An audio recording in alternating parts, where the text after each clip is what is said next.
Ka office Jong District and Session Judge West Hill Tura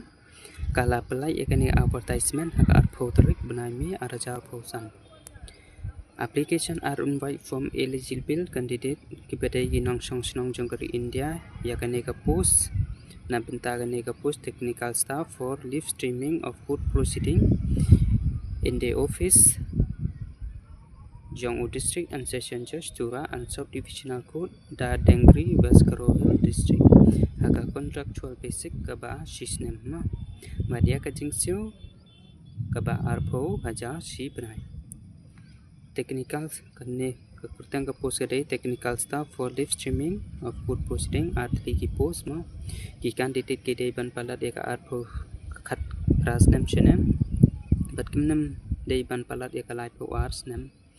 bat ka don ru ka age relaxation na benta ki SC ka basan nam itu ki candidate ki bala benda ya ka BCA or BTech computer science or BSc IT or MCA nagi register institute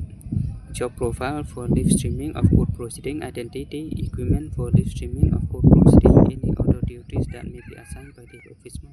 badia ka terlibat ke jaka ajong ke interview haka office Jong District and Session Judge West Hill Tura haka kan be direct ujun ara jara pausan naduka RBG min ma pur janmit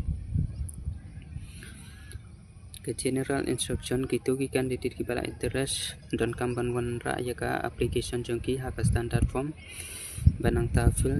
in and biodata along with sign begitu ki copies of all the relevant document ma but don kamban wan ra ru ya ka do sidang artli ban contact number email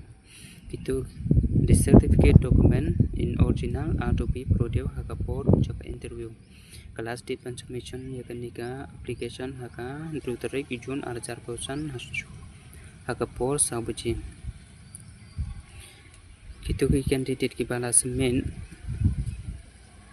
anda lakut ya tu kelas date kimnem yang cuma there shall be a process of scrutiny and screening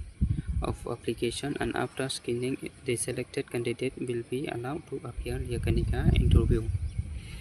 itu ki candidate ki bala don haka kamta don kamban wanra ya ka no objection certificate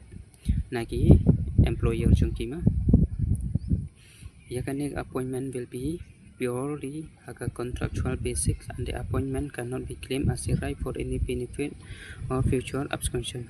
An application shall be submitted haka office Jong District and Session Judge West Hill District. Karai jongka selection committee constitute for the purpose shall be final. The undersigned reserve the right to cancel the recruitment process without assigning any other reason.